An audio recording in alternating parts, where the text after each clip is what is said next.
Okay, ladies and gentlemen, we're going to go ahead and get started. If you would please put your phasers on stun and your phones on vibrate or off. And the agenda is pretty quick tonight. We're going to talk a little bit about the first year review of the parking program, and then we'll talk a little bit about Lakeside Drive Gate. And Mr. Stefopoulos, the floor is yours. Thank you. I'm not sure if all the council members had a chance to see the package we sent out on Friday by email. But the two topics that we wanted to talk tonight, as Charlie indicated, the first one is to give you the first year overview of the paid parking program.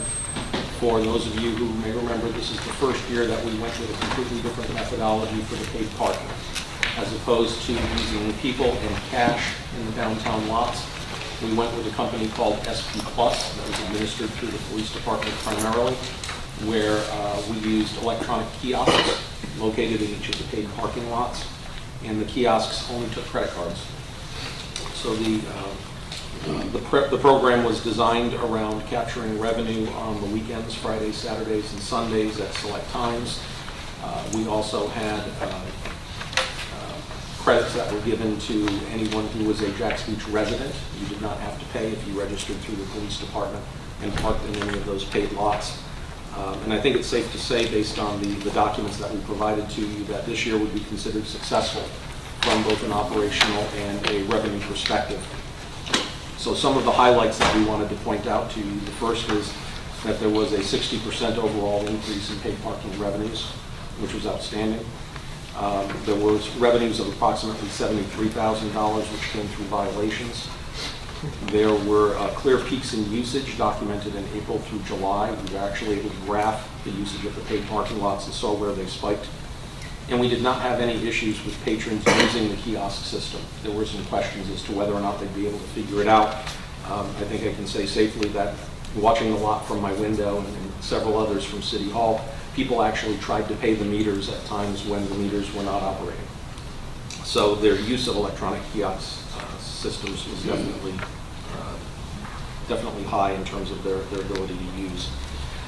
So we had a debrief with the finance department and the police department a couple of weeks ago to kind of do an after action. The first year had come to a close. And we wanted to see what some of the things were that we should probably tighten up for next year.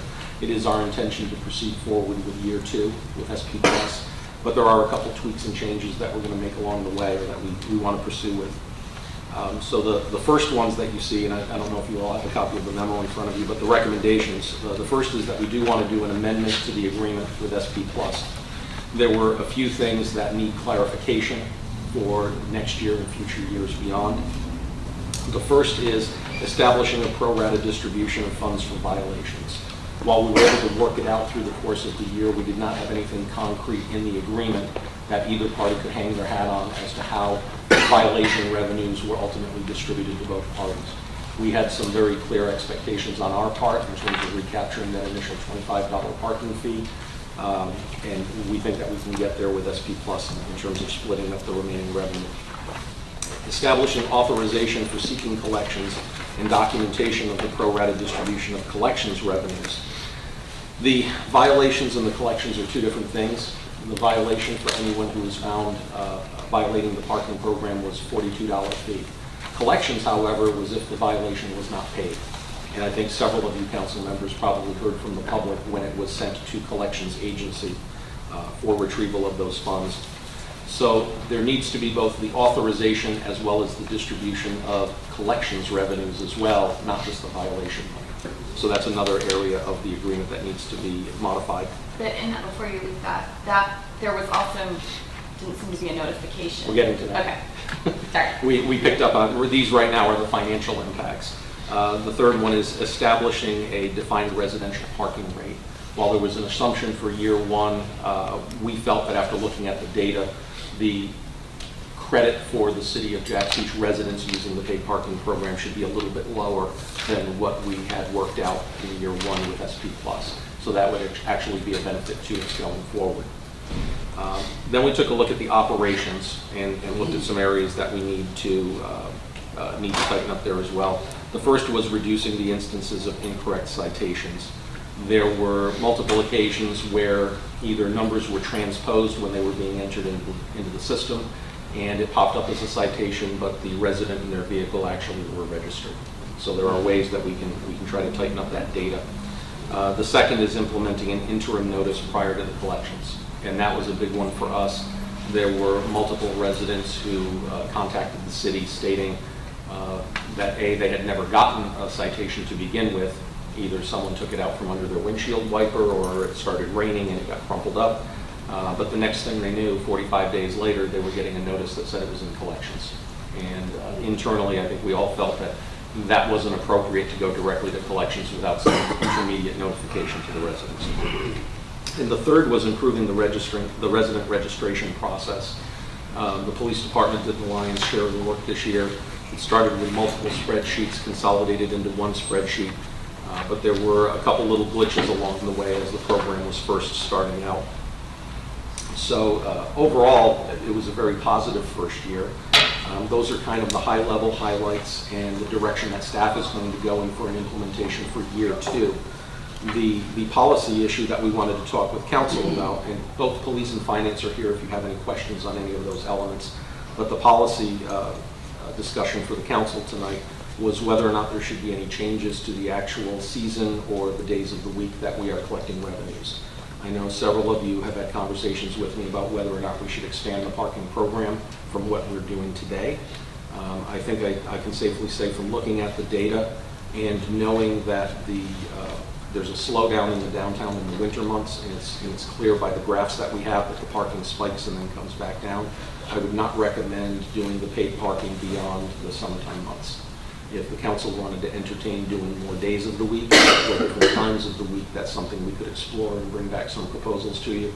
I think my recommendation to you as the city manager would be not to do paid parking in the wintertime months, to let that be a time for people to come downtown, park for free, and try to use the businesses as best they can. And so with that, we have the police chief here, we have the CFO here, and all of their support staff, if you have any questions on the parking program. Yeah, I had a few, there's a few issues with people got citations when the machine was out of order and the app was on at the same time. I had a couple of people let me know with that. There was also issues with people not and I know the signs up, but I guess people don't read them. But I think we need to be more clear as to the times of operation. You touched upon people trying to pay when they're not supposed to. Would it be simple for them to just deactivate the machine so you get a blank screen? Because the screens are still active in those times. So that's confusing. And then all the residents of Jack's Beach said they used the website to register, and they got notification that the registration was accepted, but they didn't get an email to say that we were on the white list. So I don't know if we can add an email, just an email notification when the vehicle is actually entered in the system, accepted into the system, because I believe it was like a 2-week processing time. So I think that would be a nice touch just to send them the notification, say right, you're on now, just so people know. Okay. But yeah, it seems to work well. People have gotten used to it. But there's just those couple of things I mentioned as far as like just tightening it up a little bit. There's always going to be regulations first year. Yeah. How long is our residents on the list for? How long do we plan to make people reapply? 1 year. Every year we're going to. We were looking at a 1 year. In talking with the police department, we could do it every 2 or every 3 year. The problem that you have is some people who move will still be credited with being on the list, and we won't know that unless we actually redo the list each year. I guess my thought with that would be, if they're moving, they're probably not moving, or maybe that far away that maybe they're moving further away that they're not going to utilize our parking anyway. I don't know how much of a resource it is. How much of your resources are dedicated to this? Is it pretty significant? I would say it's substantial. It seems pretty substantial. I think there's a lot of feedback and people messing up, which then comes to, you got to deal with that from not only a city database issue, but a customer service issue. I just feel like every 2 years would be a better, we're not losing that much money if that many people aren't leaving Jacksonville Beach to the point that we need to extend staff resources. I think staff resources and the money spent on that far outweigh the money that we'd be losing in the parking revenue for the person that moved during that extra year. The one thing I'm trying to find it here really quick, and Roz or Ashley, you may have it off the top of your head, the dollar amount in last year's revenues that were associated with resident parking versus this year. There was a substantial drop this year based on the way we did the registration of the city vehicles and the fact that it was all electronically tracked. It was literally like 25% of the previous year. Dollar-wise, it was $27,000 in 2018 and $7,000 in 2019. So pretty big differential, having redone the list for the first time in a new electronic format and kind of QC checking everything. And whether we have to do that every year or not, we don't know. We've kind of toyed around with doing it every year to doing it once every 3 years to once every 2. We haven't really made a final decision yet. But the other money that was used, that was just by people showing their ID, right? So, I mean, I think that's substantially, that's the reason why it's different. Anybody can come in and show an ID, and they're not, you know, the people, no offense to the people that work in this parking lot, but they can give 2 craps. Of course. Go ahead. Yeah, we're not dealing with cash anymore. Correct. So- Plus, it was on the zip code too, so I think it was like out of hand. Exactly. So I think this is a sufficient track. I just don't think it's worth staff resources to do it every year. That's just my opinion. The other thing I would say is, I agree with you on the winter months, not doing it for the purpose of, we want to help businesses out every way we can, and we know that if business is slow during the winter months, if their rent doesn't go down during the winter months, so I think we want as many people down here as we can, and I don't want to discourage people from coming down here to pay for an empty parking lot. So I agree with you there. I don't think the benefit of charging money outweighs the benefit to businesses to encouraging people to come down here during those off months. So I agree with you. Well, it's interesting too, you'll see even now, people are parking on the side streets. They've got this thing in that there's paid parking all the time, so you'll see the side street filling up first, and then the parking lot. So, but I have a question as far as like reopening it. So if you registered this year in order to do next year, is there less work involved as far as what you guys have to do? We have a couple options. If we registered last year, we would just go with the same list. There's not a lot of work. If we go every other year, we could redo the list this year and then wait 2 years to kind of reset, or we could just do it next year. Everyone's got to be entered individually. Then we're talking an extra email now. Right. And it's a little burdensome on staff, and we'll do whatever you guys can. Are you getting a lot of calls about when people are sent to collections because they assume that some people assume it's the city that's doing it? Have you had any? Do you have people calling and come to the station about it? We don't have a whole lot of people Okay. coming for collections. We haven't had, it's not been a big problem at all. It's been sporadic. They said they haven't got the citation. Okay. And the way SP Plus sends a notification to an interim, they have to run the vehicle tags to get the address. And they were trying to stay out of that business of running the tag. Right. And, or we would have to run them. That's the only way we get the addresses. Right. For every single one, instead of just the ones that are delinquent. So something we can work on, but we need to do that. Yeah, we'll be meeting with SP Plus to kind of review what our options are, of how we can move forward. But clearly, having a resident or having anyone use the parking lot and without, or claiming that they have no notification, just going directly to collections, seem to be an issue. It just doesn't feel right to us. It's a matter of what are the options we can have to get that intermediate notification. One other thing I noticed, I don't know if there's anything we can do about it, but for some of the restaurants, like for example V Pizza, people order food and then pull up to collect it.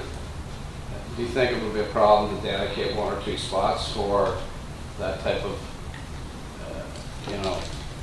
usage? Because what's happening now is people are just parking First Street, and you're not really supposed to.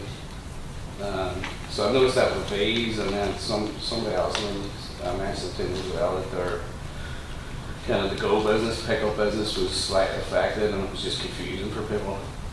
That's really a strategic decision for y'all, but I would just, the only thing I would say is be cautious, because if we do it for meat pizza, we gotta do it for everybody else for takeout. That's my Yeah, caution. Yeah, it wouldn't be dedicated just for a specific business, but just, in each lot, maybe 1 or 2 spots, and, short term. Yeah, it just, If you think it's worth it, if it's not, then. I think the question becomes enforcement. If it's going to be 15-minute parking, then somebody has to observe it pulling in, time it for 15 minutes, and then cite it for staying longer than the 15 minutes. And that brings that quite element back in. Yeah, but they are quite diligent about keeping an eye on the vehicles coming and going. I mean, I've seen them, within 5 minutes. And in fact, a lot of them actually talk to the customers as they're getting out of the car, saying, there's paid parking. And so, yeah, I wouldn't expect the police to enforce that at all. But just a sign, the mere threat of it, to keep them on, I'm not sure.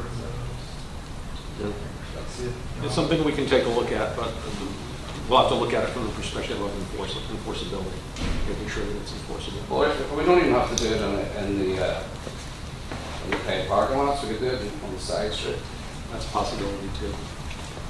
15-minute parking. Yeah. A lot of hotels do that now for the Uber and Lyft pickups Right. and drop-offs. They designate a specific area for it to occur. Mhm. So that's something we can take. That's something we feel we should take a look at. I think so. I think it helps the businesses. We'll see if there's an opportunity for that. And follow up to Mr. Doherty's point about the list of residents that are registered. I thought you guys put something on the website, didn't you? A list that you kept updated so residents could go there and could see if they were on the list, right? Right. Yeah. Their tags were on there. Yeah, None of their personal information, but the tag was. right. So, is that sufficient for you? Because it was for me when I saw that, but. For me, it's fine. I don't have an issue, but some people, I guess, don't think it's an inconvenience to keep checking the website. People want instant gratification, so as soon as it, if you're checking it every day for 2 weeks, it could probably get old. Whereas if you just got an email saying you're on it, it's more convenient. And if there's a lot of work involved, then I would Well, suggest that just would be my keeping. question, yeah. Well, What would if be- we're talking every 2 years, we could certainly probably send an email out every year. That would start to get it pretty tough after a while, but sure, we can look at it and see how much staff work it would take to send emails out. With that said as well, what are the plans for, because people register at different times, and I believe it's a calendar year, would be their anniversary. Are we going to notify them that their year's up, or do we? Well, that again is part of the question, and it really depends on, if we do it every year, we'll have to notify them that their year's up, or we'll have to re-advertise like the first year. Or if it's every 2 years, we'll have to do it next year. And we can do it one of 2 ways, a personal notification or the general, this is what you do on our website, which either, I'm not sure either one is optimal. It's just the best bet on what captures the most people. It worked pretty good putting it out there the first time. Yeah. Well, if they have to register through the website, it just makes sense that you would have the information on the website. It says registration has to be done, by a certain date every year or whatever. But people are registering in March and then some people are registering in June. So the generic email doesn't apply that way. No, because there's stuff, if we did it January 1st, we could do that, you know what I mean? But Yeah, why couldn't we? Well, is it easier, I know that when people register their cars, you have to run the tags to make sure that they're actually in Jack's Beach. Is it easier just to rerun all the tags in there to make sure that they're still in Jack's Beach, and if the car's no longer registered in Jack's Beach, they get removed? How many registers are we holding right now? Yeah, that would be the last. I think we have 6,000. We have 6,000 tags that you But have to run. the reverse of that is you'd have to run those 6,000 tags when 6,000 people had to reapply. Yes. So either way, you gotta run all the tags. So I'm trying to figure out what's the way that there's less energy going into the system with totaling citizens and police time. I don't know whether, and I'm just top of my head here, back when I did paid parking, we were having city employees take money 10 years ago, so I'm a little detached from it, but generally, I don't think there's a good way to do any of this. It's not staff intensive. I really don't, unless we're talking about a whole nother division. What we need to all look for, in my recommendation, would be the optimal way to get the most bang for the buck of police employee hours, whatever that means. And without a freestanding parking division or some kind of automated program, it all stinks. I'll be very honest with you. But we can do it. I mean, we did it the first time. And so I think we're talking 5%, 10% savings. I want to do what y'all want to do. What's best for the program, what's best for the city. Why not the consultant doing it? He's not getting paid for it. But I mean, For the, do it to the vehicle registration. To handle that portion of it too. Well, a part of it is the running of the tags, which Chief Smith is talking about. And They don't want to be running 6,000 individual tags to confirm that they're, and I don't think they have the access to do that either, correct? David, SP Plus does not.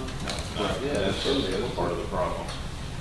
but so, I mean, I wonder if we could talk to the IT department and have it where it's automated. So, you know, you put June 1st, you apply, and then that email comes out a year later saying your thing, you know, it's going to expire, please. You know, and then we put the onus on the customer. Why don't we, Why why not don't we, just do it January 1st That's what I'm- every year for everybody, because it's I free, it agree. doesn't But cost zero it anything, out. just do it. Well, we could, but he's saying that they'd have to put 6,000 plates on at once then. but the thing is, the beach, we're not even collecting money until, what year? March. March. So we'd have January through March, Yeah. and we could zero We it got out. some time. Yeah. I think you do that every 2 years. Yeah, no, I would Right, agree. right, I And, agree. and then you have that long to run the plates. As long as we're Every 2 continuing years. to keep the valid tags on the website so people can double back and check. And we'll see how and if we can do it this January 1st and give us a couple of months, we'll see if the residence registration drops. And we'll see if there's any better steps in the process where we can integrate it. So we'll just plan on doing it for January 1st. And we'll see if we develop something better in the meantime. Does that sound okay, Bill?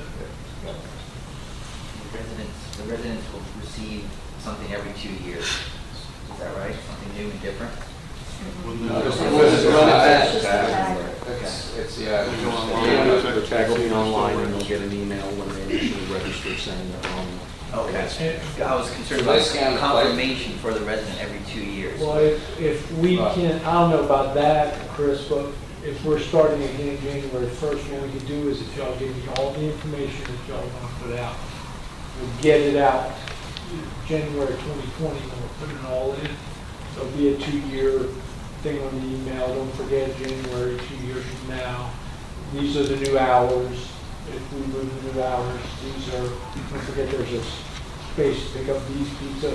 We can get all the information y'all have. We can put in that first email that goes out January 1st. So the other option to add to that with renewing the list, with the distribution list that we've got right now, that we've sent everybody an individualized email saying, thank you for registering, blah, blah, blah. We can send a renewal, and that was one of the discussions, a renewal email every 2 years, whatever guidance y'all provide. That can be sent based on the list that we have right now. So the registrants, all they have to reply to that email of, yes, I would like to bring it up. And then that's another way you can kind of whittle down what you're doing. So you're saying a link in that email that would kind of automate it on your end? They don't have to fill out another form? There's a couple different ways to do it, but yes. And we would include all that in this new email fresh going out January 1st. And re-register everyone, put all the information out, and that'll hold us for 2 years, and we can get everything y'all talking about. In the initial email, we can get an updated list, and we'll make one more run of it. with a fresh list and we'll redo it 2 years from now. Just a suggestion.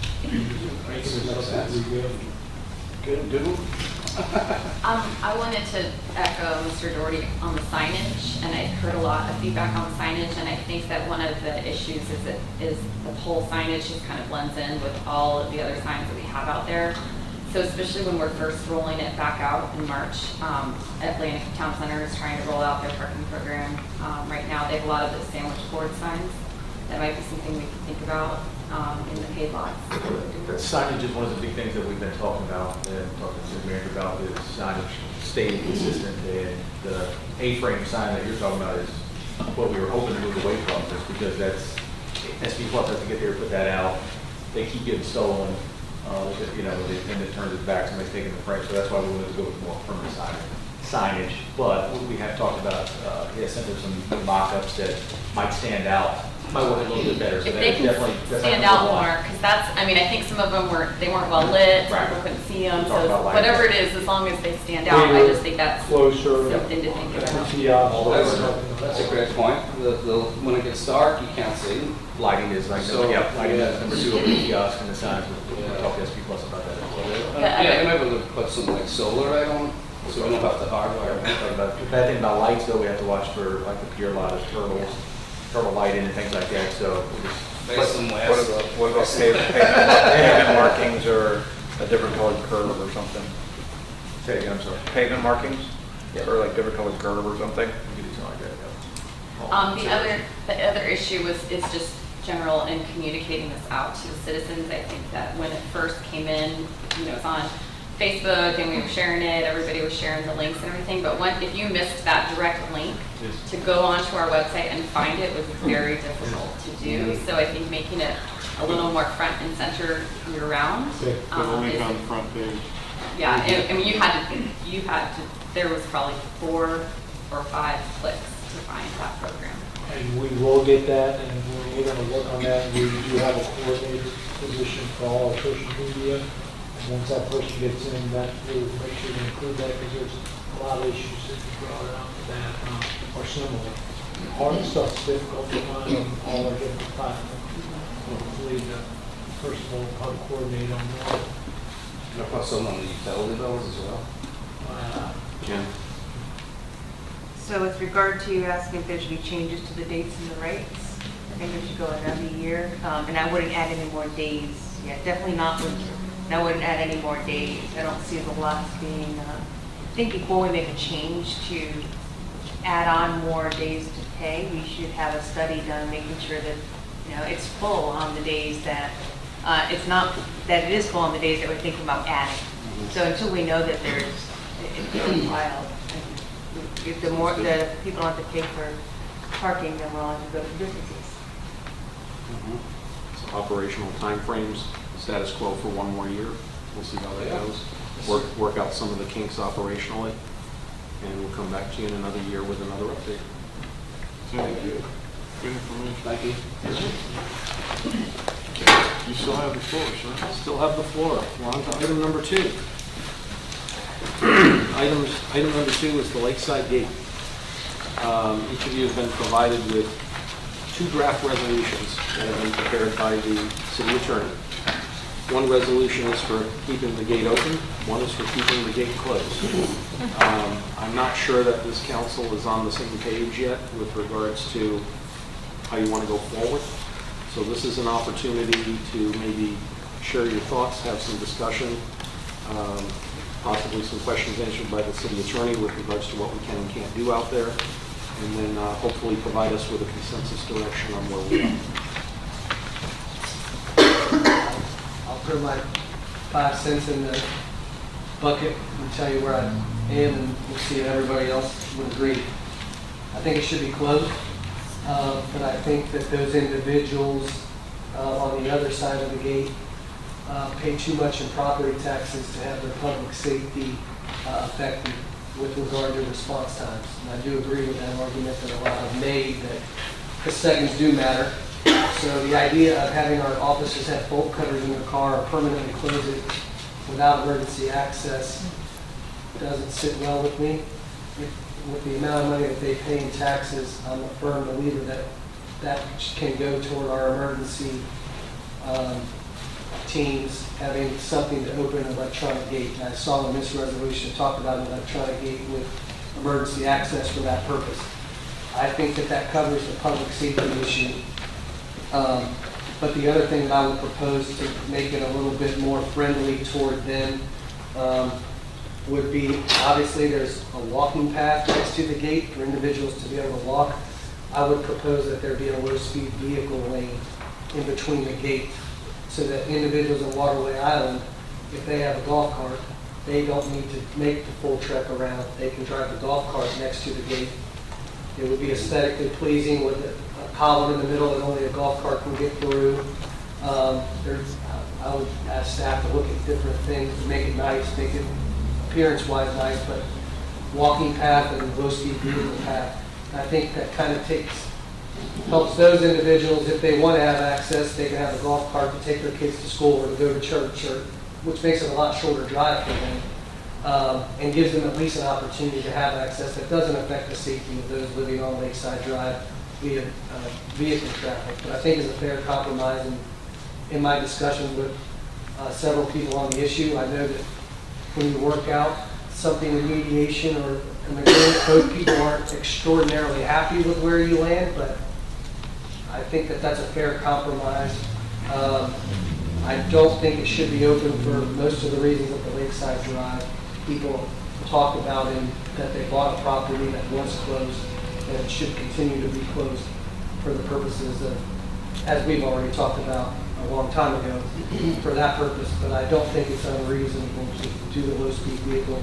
And I certainly don't want public safety affected. So whatever the best mechanism, and I'll defer to public safety on that, whether that's an electronic gate and marked units and fire engines, and whoever having a clicker for those specific gates seems like the best route. I'm open to alternatives to that, but there shouldn't be a delay for emergency people, and they shouldn't be required to go all the way around. So that's really kind of where I stand, and that's kind of the proposal that I wanted to make here. So I'll start with that. I'm not sure of the legality of that, because a low-speed vehicle is a motor vehicle that's registered. And I don't know if you can have a road that only some registered vehicles, so that's just a legal thing that I'm not sure about. If it should be shut, I think a Burt Harris claim could be made here. You're taking away property value from the people who live on the cul-de-sac if they no longer live on a cul-de-sac. The safety issue, it's no longer Jacksonville, next week, it's no longer Jacksonville Beach Fire and Jacksonville Rescue. So Jacksonville will send whichever one's closest that's going to get there. So safety isn't as much, but if it's the Atlantic Beach one, that's faster to get there than the ones in Jack's Beach, that one's coming. We don't have control over it anymore. So, What about police? at least that's the electronic piece that I like. What's your low-speed vehicle having, what's your issue with that? It's a registered vehicle. So I don't know if it can drive on something that's not a road. Well, they can't go on highways. It can't go on sidewalks. Right. I don't think I understand. Sidewalk, but they can't, they're not supposed to be driving on like JTV or that's third shift. Anything over 35 miles. Right. So, yeah, so I mean, the attorney can probably answer this. I actually would like to see the low-speed vehicle access as well. And if it's legal. Yeah, I just don't, that's just my question, because they have to have tags on them, and they have to be treated just like a regular vehicle, have to follow all the same rules of the road. Yeah. Well, if you look in Neptune Beach on First Street, where First Street joins or intersects with Lemon, Yes. they've got those kind of openings for low-speed vehicles to go between, from First Street to Lemon. I just thought that was for bikes. No? One of the things that Chris and I just shared a quick note on is, don't forget this is not a dedicated right-of-way, it's a fee simple parcel. And one of the things that we can check is what uses can you dedicate on a fee simple parcel with regards to vehicle ingress, egress, and whether or not it can be restricted. So that's something that we can certainly take a look at. Yeah, we can easily determine where those types of low-speed vehicles are lawfully allowed to travel and not to travel. Okay. Well, what is that, what do people think about low-speed vehicles? If it is permittable, are you for or against? Are you talking about a permanent access that's just open with a? All the time, yeah. Just for bikes, push, like people with kids, buggies, and low-speed vehicles. My position is that I'm okay with the electronic gate for emergency, but I'm not a big fan of the idea of using low-speed vehicle access. You know, like most of you, I like to think about putting myself in other people's places before I make a decision. And if I bought a cul-de-sac property, which I currently own, a cul-de-sac property, and the city approached me and wanted to make a change and then came back later and said, well, now we're going to modify things so it's not exactly what you're doing. I'd have a problem with that. You know, we have an obligation to do the right things, as George used to say, for the right reasons. And, you know, I feel pretty strongly that we've made a commitment to the neighborhood that we're going to close that up when the bridge was done. Yeah, no, I agree with you, but. But I do like the idea of the fob for the emergency vehicles, because that takes the safety element away. But even if I'm if I'm in my cul-de-sac and all of a sudden we've got low-speed vehicles coming back and forth, and I've got a small kid or an animal out there or something, that would concern me. Yeah, but I mean, we got to look at. I agree with you. However, how many low-speed vehicles are going to be going through there? I think that the major problem now is that people have concerns about traffic and about people using that as a cut-through. But really, you're not going to get people from Jacksonville driving golf carts or out to the beach. So it's really only that community on the north side of the gate. And really, I mean, because I've talked to some people who want the gate closed for safety reasons, but they're fine with low-speed vehicles because they're neighbours and they don't really go that fast. I mean, you can knock somebody over on a bike the same way you could run somebody over a golf cart. I get what you're saying, but I think it would be convenient for the people on the south side as well, if they can get through that gate. Not just people from the north going south, I mean, it'll work both ways. So, yeah, you know, we definitely should be having trucks and vans and cars and whatever else flying through there. It's just not, it's not built for that. But yeah, I'm fine with those speed vehicles because I know that there's very few of them.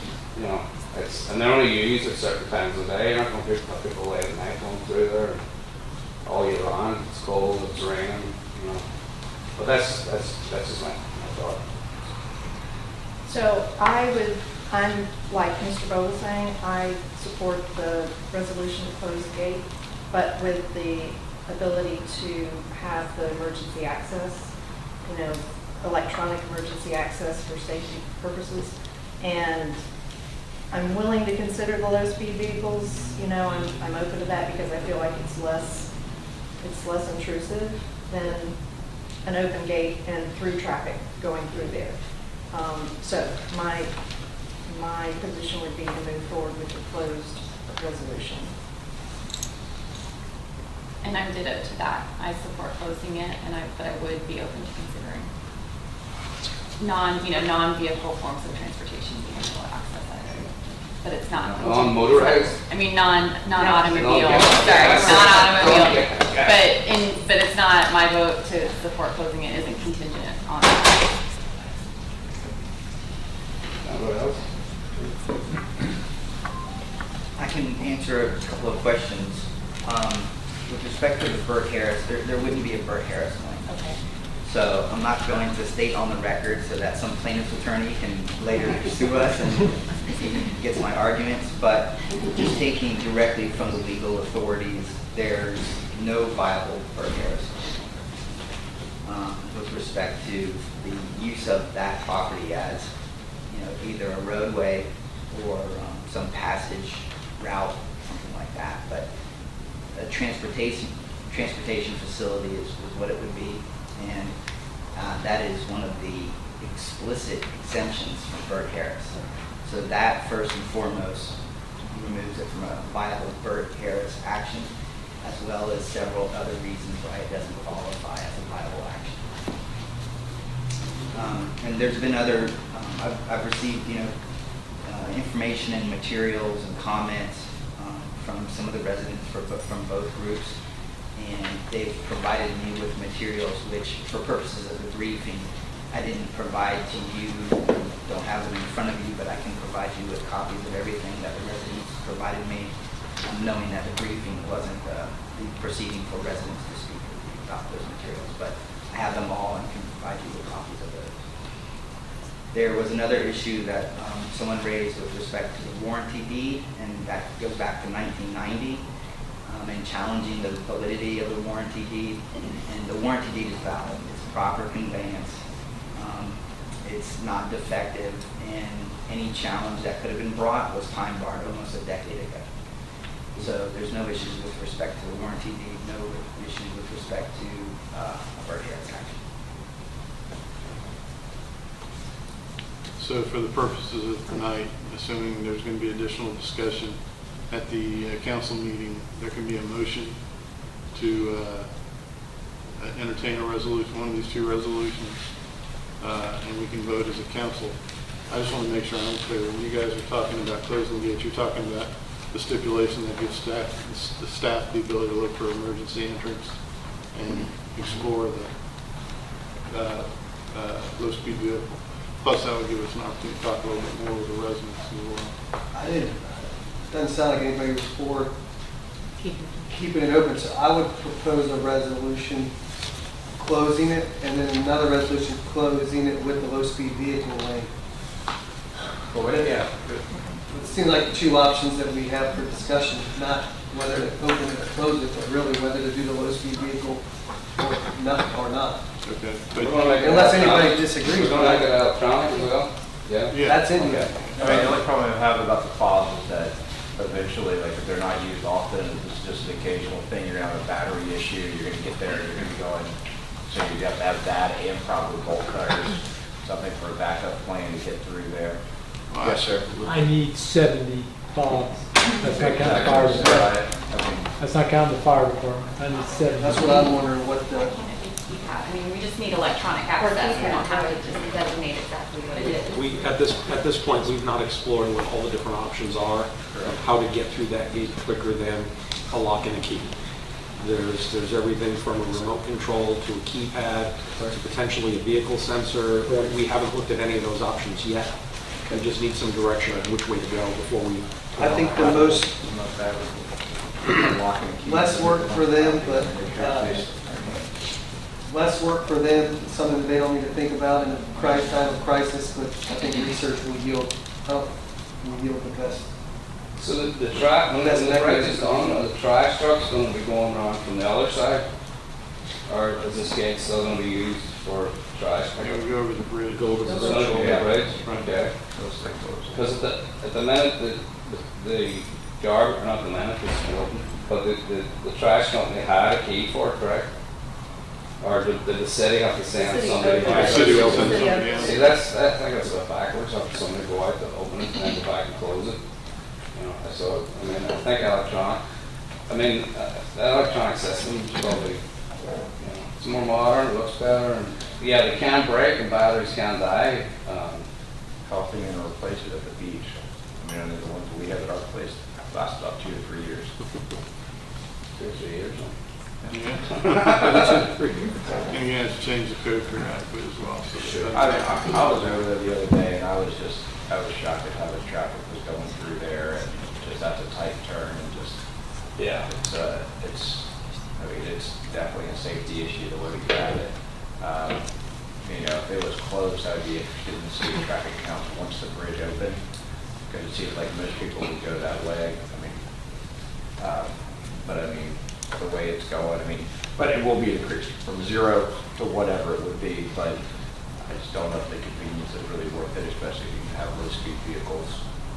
But I'd like to come up with something creative for the low-speed vehicles. There's a lot of people, when you start getting people with motorcycles going through there, people with cars that nowadays, cars, they're smaller cars that'll fit through there, but, I'm open to increase some of the convenience for the people, and I've got a golf cart, I like to go to Brewhound, and that would be that's probably one of the directions I'd want to take. So it sounds like, there's a request for two resolutions to come back to council. One for just closure of the gate with emergency vehicle access, and the other for closure of the gate with emergency vehicle access and an oversized opening for low-speed vehicles. I think we said it. So that being said, we're not going to hear these resolutions tonight. Correct. Chris will need to go Correct. back and Okay. draft them, but we'll have them on for the first meeting in December. But if you'd like, Mayor, during the council meeting, you can give me direction, a motion, and then with direction. Okay. So those resolutions were simply first drafts to just get the ball rolling, and this is important to the council as well as all the residents. So, I mean, how long do we have to the bridge gets done? well, the last We got spring, so we got a little bit of time. I mean, I don't think it's imperative for us to make a motion tonight, that once you write them up, we can take a look at it and we can discuss it a little bit more. Right. I saw a DOT document with respect to the construction project, and it said the expected completion date of 2021. That's the whole project. The whole project, yeah, the whole project. So, I mean, I understand it's not happening next week, but No, We're still a little while. DOT Yeah. said, when I talked to the DOT representative, he said it could be February or March.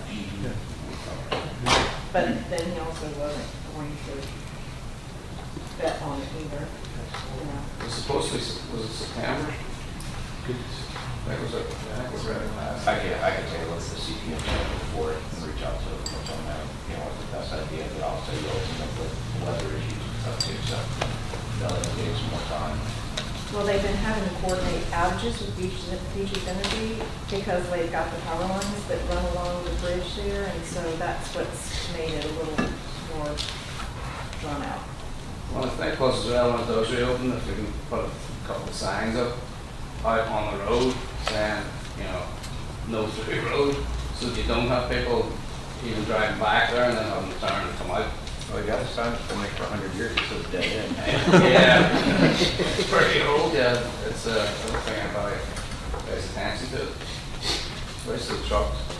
I would just ask the council to consider if the council were to choose for a fob system, then we need to regulate who receives those fobs and monitor the use of the, well, not the use of the fobs, but which hands those fobs go to. So if the chief needs 70, we may have the new fire rescue may need, we don't know yet, and then public works may need a certain amount. There may be, right? That's what I'm wondering, there's a sensor system that the cars would have. Maybe an RFID or something. I feel like there's a little bit better technology than a garage door opener clicker.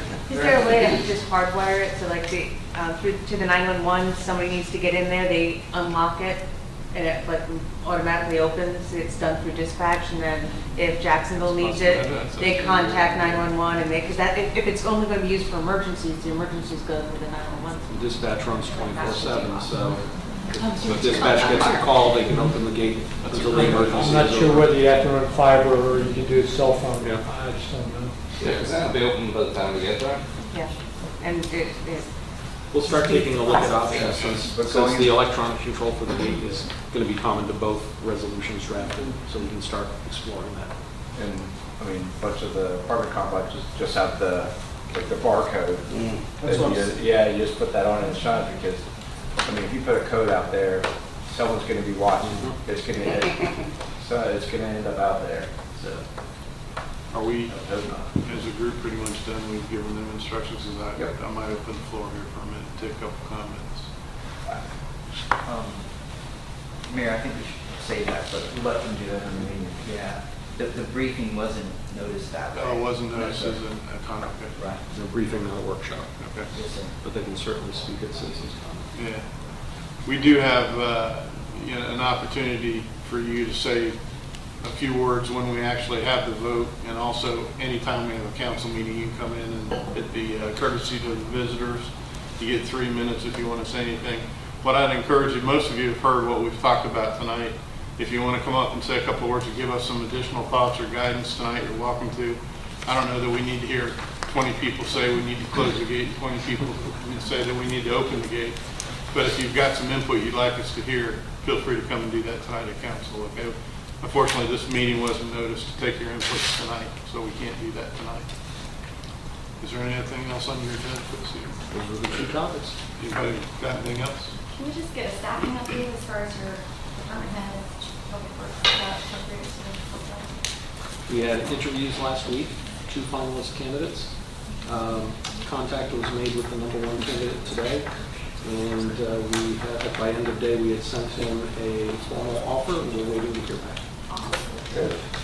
And then you posted the communications position. Correct, that recently closed, we received about 4 dozen applicants that met minimum qualifications, and now Karen and I have to go through those 4 dozen and whittle it down to our semifinalists from the team.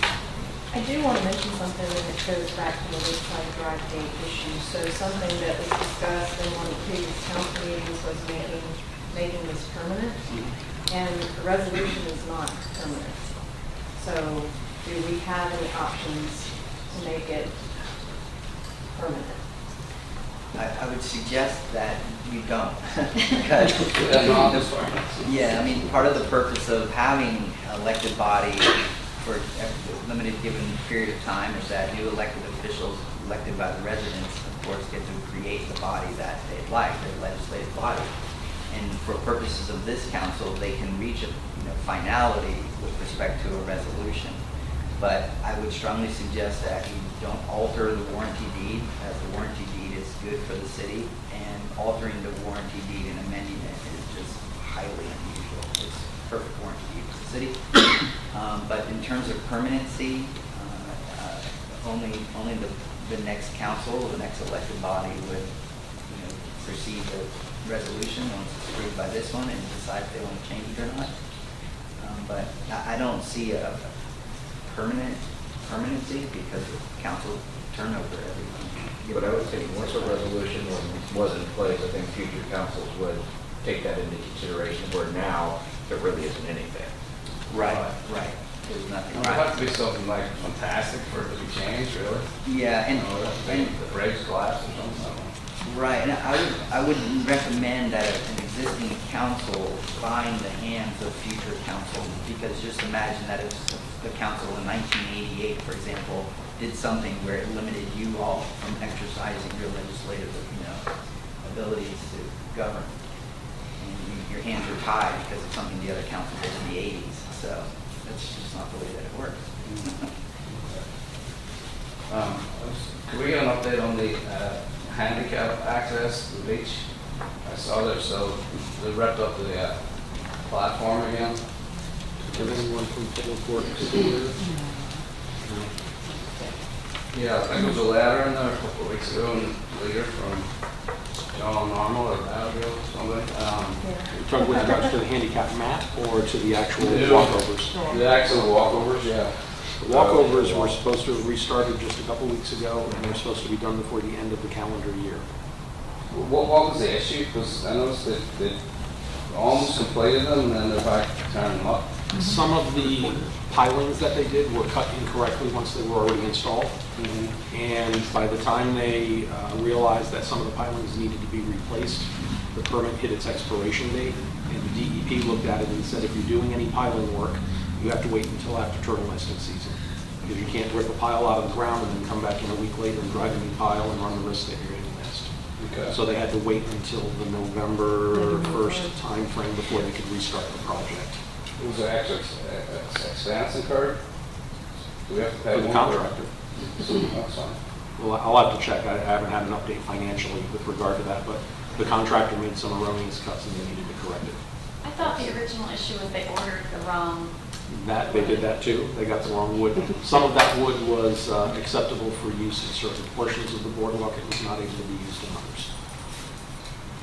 And there's a photo, I mean, it looks like the quality of work has been questionable, but I mean, it's a means and methods thing, and I mean, I'm sure the city's not going to plan on accepting a product that's doesn't meet the specifications outlined in the contract. I put the call out to Public Works the other day to have them give me a breakdown of what work right now does not meet our quality requirements that would be rejected.